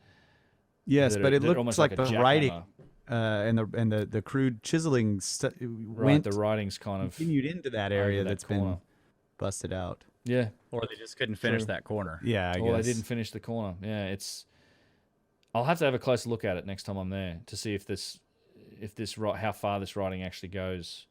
Yeah. Yeah, it's possible. I don't know if you can tell which one came first, really. Yeah, I would point out though that the regular lines in that really rough cut area are not much different than the regular lines in the rough chiseled writing. You know, they're not. Well, other than being a lot deeper and more effective. Other than stone. being It's much like, deeper, this is like. I mean, it's weird. If they supposedly had iron, like again, this is the best. I sort of got to qualify this a little bit because it's the best example of the difference between the writing, the technology involved in the writing, and the technology involved in the object itself. That said, the dynastic Egyptians were absolutely capable of some amazing work and amazing writing, and they did that in a lot of places. And in a lot of boxes, it's a much higher quality writing. Now, it's possible that this was. I don't think this is the case, but it's possible this was like the first step before they carved it. But I don't think it is because there's so many areas where the lines are literally wavy. Now, you see it on a lot of other objects. They used straight lines and rulers, and they gridded out stuff, so they sort of paint by numbers kind of deal. We see that on objects in the museum, so they were capable of doing straight, clean, precise work, and then with the chisels, and they were able to make really sharp-looking hieroglyphs, particularly in the later period when they had access to iron. This is some sort of amateurish thing that happened to it. It's because I don't think it's the first stage, but I do think that they were certainly capable of doing better work. And you see more examples of better work, but even then, those examples are still, you look closely at them, they're still obviously done with hand tools and chisels. They were done with hand tools. There's just no, you don't, and Yusuf has looked at a lot of this stuff. He will tell you that he's never seen power tool marks on anything, on any writing. You see it on objects, on boxes, on slabs, and on statues, but you don't see it involved in the writing. So, I think that there's a good case to be made that all of the writing may have been done by the dynastic Egyptians. That's my point. Is that even with the nice writing, you can see it's not polished. It's done with a hand tool, and it's usually on a well-made, polished object. In the case of these boxes, this is just the best example of it, where you highlight the technology gap, but it becomes more subtle, and you look at the much nicer glyphs that are on things like obelisks, for example. Like some of the obelisks, the hieroglyphs are incredible. I still think there's a difference between those glyphs themselves and the object. So, what do you think that means about the builder culture? That they didn't write on anything? Does that imply? I don't know. I don't. It seems, a lot of this stuff screams that it was functional to me, the same as the pyramids, the Giza Plateau. Yet at the same time, you have the statues, which I think a lot of those came from that culture as well, particularly the giant ones, the perfect ones. So there was definitely there was a culture there involved in it as well. There was, that's you can't say that's a functional statue. It's obviously it's representative of something. It's cultural. So I don't know. I might be wrong. There's a possibility that the Egyptians took some of that writing from back then, but I don't.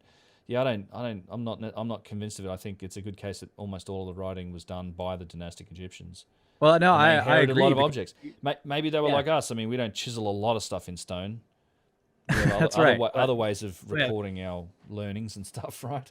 Yeah. So I was just thinking, like, let's say you go down into a power plant or something that's like, all concreted in, it's full of concrete. We've got machines set in these little weird alcoves. There's all this equipment down in there, and then the writing is in the form of signs that are on the wall. Yeah. But if you removed all the signs and all the machines, you would just have this strange, shaped boxy rooms with strange alcoves in them with no explanation and no writing. Yeah. basically. You're right. Yeah, that's a great point. Yeah. Maybe that's what we're looking at. Yeah. Right.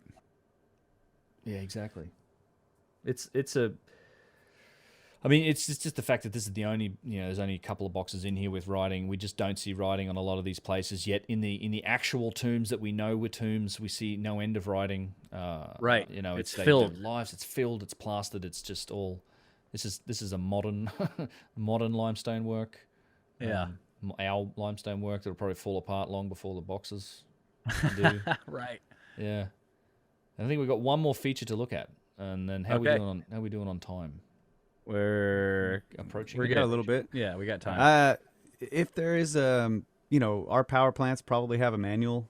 Yeah. If we were able to find the manual for the Serapeum, it'd be covered in the most dust because nobody reads those. That's right. Yeah, who reads a manual? Right. Just turn it on and see what happens.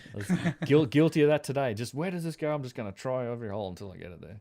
Yeah. So right, and then there's this interesting feature that right at the end of the Serapeum, as we know of it, there is the end wall of the end of the 300 plus feet of bedrock tunneling. There's a hole in the bottom right hand corner, and you get down and you look right in there deep. It goes on. There's quite a distance. It's filled with rubble. Probably an extension. Like what kind of extension? What is the function of it? Maybe they had the Apis rats. This is the tomb of the rats. Well, we don't have. You can see it actually. It does go quite a ways. Now, when you were looking in there, could you see an end to it, or did it seem to turn? Or there's something going on at the end there, but it's. I would guess we could see probably 7 or 8, maybe 10 meters, so 30 feet, that direction. That was it. I couldn't really see, and it did seem to like terminate there, but there may have been something on the side. I don't know. So there's accounts in Marriott's book. I mean, and there was accounts of him finding other big boxes in chambers that were quote too dangerous to excavate, and we've never found those chambers again. There's actually accounts of like other boxes that we've never actually found. So. Too dangerous to excavate. Yeah, that's what he said. Like as if they were falling in, or it was anything. If they moved anything, it would have just caved in. So there may be more of these boxes just buried in the bedrock, just where it's all caved in around them, and they're just basically now buried in the ground. Yeah, especially like thinking about the limestone. I don't know what you call them, casing or the lining blocks. Yeah, they're pretty big. Some of them, yeah. If they were caving in or just like barely holding together, you would not want to go in there. Yeah. That's right. Well, in fact, so when Marriott found it, of course, a lot of these alcoves were bricked up. They were actually the dynastics had bricked them up entirely, and then some of them been torn down, and yeah. Okay, so you guys are walking back up to the other side of this block that's in the hallway. Yep, other side of the box in the hallway, just commenting about the barely floor. any room. That's right. Yeah, you can't. Yeah, you can only fit one person beside it, and this isn't the biggest of boxes, but right, one person on one side. The other side is almost all the way up against the wall.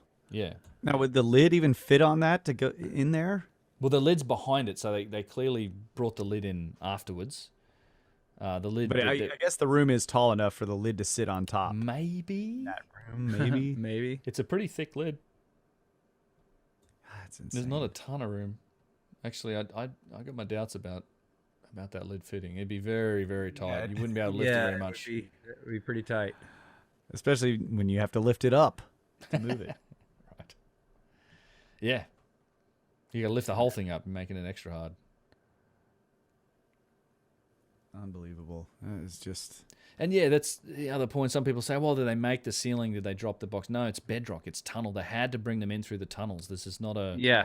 It's not a manufactured ceiling, which is the easier way to do it. You know, if you had to do this, you would the much easier way would be, you'd cut a hole in the ground and lower the box in and then make a ceiling.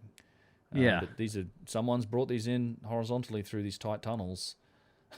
Right. So again, if we go back to the form follows function, why were they doing it the hard way? And it seems like Well, because that's how it needed to be. So why would it need to be that way? Why would you need it to be a series of tunnels that you bring the boxes in rather than cutting holes in the ground to drop the boxes down into and then building a ceiling? Yeah. Yeah. What's Exactly. the difference, and why would you choose to do it this way when it's clearly a much harder job? There must have been a reason, I think. Right? Yes. That's what you get to. I So yeah, agree. then this is the size of its lid. It's quite a stout lid.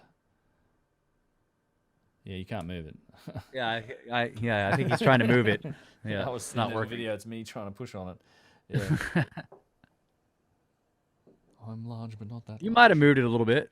Yeah. No. I'm big, but I'm not that big.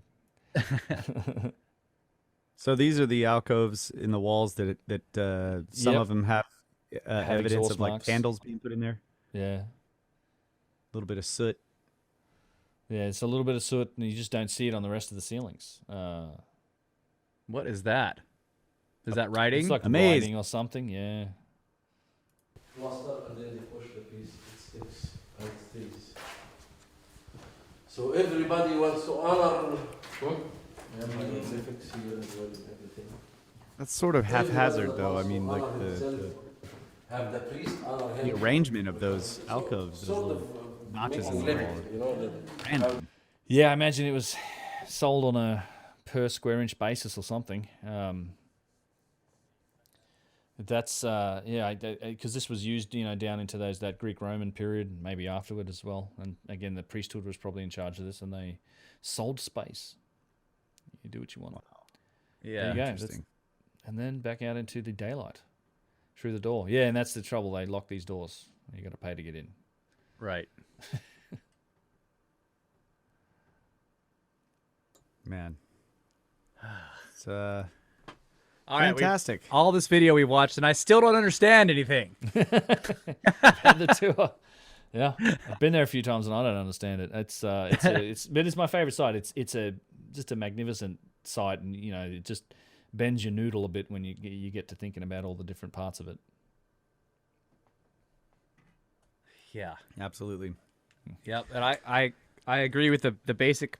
So the basic premises that you've put forward about, the form follows function, that these boxes had a function, that even possibly the granite steles that were set in that had the false doors, those also had a function possibly, and the quality of the workmanship on those looks similar to the boxes. So we're thinking that the same people made those. Maybe. Yeah, and just the fact that they did it the hard way, dug tunnels into the bedrock, and then dragged the boxes in there and then finished them out all inside rather than digging a hole. Maybe that's why they did it that way. Yeah. I just realized, like, because about precision. It's precision is cut the key. Yeah. So you want to finish the boxes out underground, Right. because that's the climate they're going to be in for the rest of the time. And if you polish them on the surface and then you put them down underground and close the ceiling over, the temperature changes and they will change shape slightly, Right. and they will no longer be precise. Maybe. Yeah. But But you do it the hard way because you need to drag it down into the tunnel to finish it out, to do all the flat cuts, right? I don't Maybe. know. Yeah. Yeah. It all comes back to precision to me. Like there's a relationship between precision and function, and you just don't need to, you don't need to chase the degree of precision that we see in these boxes that's measurable, that we can go and define. For any other reason than function. If it's if for art, for ceremonial stuff, you color within the lines, it's fine, and we see plenty of examples of that. If it's a one-time box, it's a funeral box, whatever, you don't need to go to the lengths of developing the capability to create that type of precision unless you are chasing a functional benefit to it. And the same reason with the cracks and everything, to me, comes back to that. The fact that they went to all that trouble, it hints at a function. So therefore, my assumption is that these were functional originally. They may have Yes. been. Go ahead. Sorry. Especially that the interior is the most precise aspect, the part that you will never see. Yeah, exactly. They didn't mind putting random divots into the exterior, where when you're doing something that's supposed to be aesthetically pleasing, like the exterior is the important part. Right. Whereas when you're engineering great something point. for a purpose, the internal structure is equally as important, right? If it's not going to be seen, it still has to be perfect. Yeah, I mean that's right. The inside, the cylinder, the bores in an engine, or the rings and the tolerances, and that's the important part. Like that's where the precision goes. Right. And that's the working part of the machine. Yeah, that's a good point. That's right. And the outside, solidity seem to be the really key aspect. So make it solid, no cracks, because something's why? Because maybe they're vibrating, maybe there's something going on.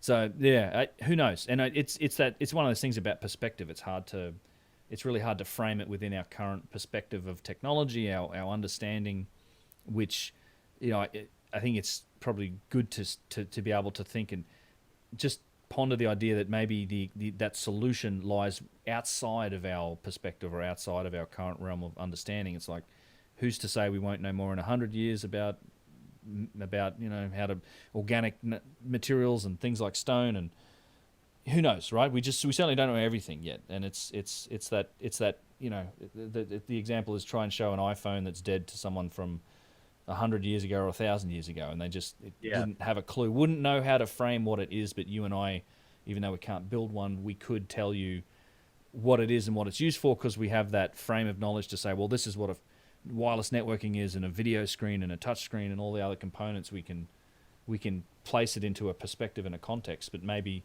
we just don't have the fundamentals to put these in their right context yet. I don't know. It's all, that's the way I think about it. I just think if we approach these problems like this with that mindset, instead of as Randall said, was it the cultural chauvinism of saying that, well, whatever it was, it must be within our realm of understanding. Yeah, it must be within a subset of what we know. Therefore it's primitive and whatever. We might stand to learn something. Like if we actually tested these things, like what is the tolerance? Apply the best tools we have to try and find out what is that. Is that a liquid polish? What is it? How did it work? Just have smart people speculate about what their function could have been, and then experiment based on that. I don't know. I think we could maybe even learn something. Yeah. So I agree with that. That it seems like, if what you were saying is right, that you can actually see that the polish or whatever that liquid was penetrated the exterior of the box to a certain degree. So you can see when it's broken that there's this thin layer. Yeah. That could be sampled and looked at. Right, that could be done. And then the other thing we started talking about thermoluminescence, and you asked, well, if they were working on the surfaces, would it still work? And you're right, I don't know. It depends on if their tools make a lot of heat. Right. If they were running a saw across any of the surfaces down in there, that would zero it out. But the good thing about that is it doesn't matter, because they weren't running the saw. Like you would assume that the saw, all the polishing work and all the tool work down it was still being done around the time that they were building the whole all the stuff. So you would still get close to the right date. Okay. Right. Yeah. In other words, it wouldn't get because what you have to have with thermoluminescence or optically stimulated luminescence is you don't want it to get exposed to the sun or fires. Right. Okay. Anything that warms up the surface of the rock will zero it back out to the time that happens. Oh, interesting. So yes. So you're right. If they were running a saw and the saw was like heating it up, that would zero it out. But we would still get the date of the work. Yeah, that would. There you go. Yeah. Okay. Yeah. Couldn't. I was going to say, can't hurt to test it either way. Like that'd be. Yeah. I'd love to see that done too. Yeah. Yeah, and they could take pieces from the one that was blown up. They're all sitting there inside the box. Just grab one of those as the sample and do some optically stimulated luminescence or thermoluminescence to it, and that would and they probably wouldn't like the numbers they got. That's my guess. Yeah, It's a possibility for sure. Yeah. I'd love to see it done. Yeah, I think all of these places that a bit more work. It was a good quote I heard from who was it that makes these great the 3D diagrams. God, I can't believe I'm blanking on his name. He does all of the PDFs with the excellent 3D modeling of all of the ancient Egyptian sites. And I was reading a paper of his about and in the closing remarks, the important thing was the quote, which was this fact that it doesn't seem like deep architectural studies or these types of things are much of a priority for modern Egyptology. And I think it's just a sad aspect to it. It's like we haven't investigated things like the Bent Pyramid well enough to really understand how or why it was built or the extent of how it was built, and things like this, testing like this. Yeah, something got lost. I think that's why I'm such a fan of Flinders Petrie's, because he would have, I think if he was around today and he had access to the state-of-the-art tools, he would be enthusiastically deploying them everywhere to try and define exactly how precise and how it was done. And, he cared about those engineering aspects to it, but it doesn't seem to be a huge priority for a lot of modern Egyptology. Maybe that'll change. We'll see. Yeah, and I assume, like, just so you were saying, you've got to get special permissions just to get in here to look at this stuff. But how would you even get permission? Like, if I'm like, can we take a little piece of that granite and get some testing done? They would never let that happen, right? Probably. No. I mean, how would you even get permission to do that? You'd have to be connected with some university and. Exactly. Right. Yeah, university. You'd have to be part of a research institute. You'd have to run any project. Mostly, I mean, they partner with all sorts of different groups. They do some stuff also on their own. The Saqqara documentary was, I think, a local Egyptian dig team that was working for either their university or just for the Department of Antiquities. But there's a lot. It's like the British at Giza, and there's the Czech guys, I think, in Abyssinia. The Germans. There's all different archaeological teams that partner with the Department of Antiquities to do the work, and part of that partnership is generally that the Department of Antiquities controls the release of information, and it all goes through them, and all the particulars go through them in the vetting. So you'd have to, be involved, I think, in that cycle and see if you can do it. They've done optical luminescence testing at other areas. Yeah, they did it at Menkaure Pyramid, I think. Although they tested in a strange area that seemed like it.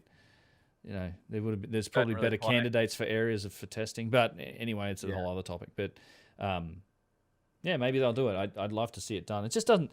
This is a weird site. No one seems to care. Everyone seems to just accept that it's late period or Middle Kingdom. Late. Yeah, they're like, why would you need to date it? We have the writing right there on the box, right? Exactly. Yeah. There's no official controversy or interest even in this site. Like it's almost, and very few tourists go here too. It's, as I said, we talked about Wikipedia earlier. Like the boxes aren't mentioned. Like there's literally not even a picture. Maybe that's not a fault of anything else, but there's definitely been some edits made to that page that have talked about them and have been, have had the text removed. I'm like, why? I mean, it's there's such an impressive feature, and just any engineer, stonemason would look at these and be astounded, as they usually are. And they're not something we've ever repeated in stonework today, even though we probably could, but it'd be horrendously expensive. It's just those things are features that are worth mentioning, whether you think the dynastic Egyptians built them or you think they came from maybe a period before that. It's a remarkable feat. But why aren't we sort of looking at it and trying to figure it out a little more? It just gets ignored. So anyway, I'm glad we get to go through it and shine a light on some of it, because it's such a mysterious site. It's my favorite, really. Yeah, thank you so much for bringing all that footage to us. Happy to, man. Yeah. Really awesome stuff. Yeah, and it's one of my favorites too. I've never been there, but definitely an enigma that I don't know, love learning about it. So the more we learn about it, the more mysterious it gets, and we've pondered it many times on the show and off. So we're like 15 minutes over a segment. Should we wrap, or should we take a break, come back and wrap it up, or how do you want to do that? Either way, First time. I'm happy to wrap. I'm cool. I don't know what your guys' schedule or how you're going to fit this into the podcast, but I mean, I'm happy to wrap. I think it was great, a good time, and if people want to see more of it, then let me know in the comment section below. I'm sure I'd like to think it's been entertaining and a good way to go through these sites. And there's a lot more of these we can do. There's a lot of different topics and sites, and a good chance to get in depth on some of these things, spend a little more time than just a 10-minute review. Yeah, definitely. Yeah, so sure. we're planning at least one more of these next week, and maybe more. Yeah. Still not sure what sites we're going to look at next week, but we are going to keep doing this. We're going to give it a shot. So yeah, I'm definitely interested in these in like the bent pyramid and stuff. I haven't really looked into it that much, but I just remember, a little bit from reading about it, that some people think that the geometry of the bent pyramid is actually very intentional and special and important in some ways, and other people are like, oh, it was just too steep, and so then they had to level it off. And yeah, we can talk about it, because there's some interesting facts about all of that. I've seen some back and forth on Twitter recently about it too. There was a lot of Orthodox view is that they changed direction halfway up because it collapsed, or because they were worried about it collapsing. They actually investigated that. They never found any signs of a collapse. So, and there's a lot more that goes into it as well. about its architecture. Yeah, there's a lot. That's a really complicated structure. There's that pyramid. We were talking earlier about the Khafra pyramid, the second pyramid, which is the more megalithic pyramid, and it's super impressive from an engineering perspective. And we can go inside and out of that in this style. I think we went in. I think on this last trip we were in there twice, at least twice, and I've been in there before as well. But I got some great footage from this last trip inside the second pyramid, and also around it and around the outside, which is equally as impressive. Really, it's super That would be magnificent. great. Yeah. We're all about pyramids. Yeah. If you didn't know that, Yeah. all the time. We've got a few pyramids we could hit. All right. Cool. Well, thanks, man. This has been a lot of fun. Thanks, Russ and Kyle. Yeah, no, me too. This would be good. Yeah. All right. All right. All right. Cheers. Good night.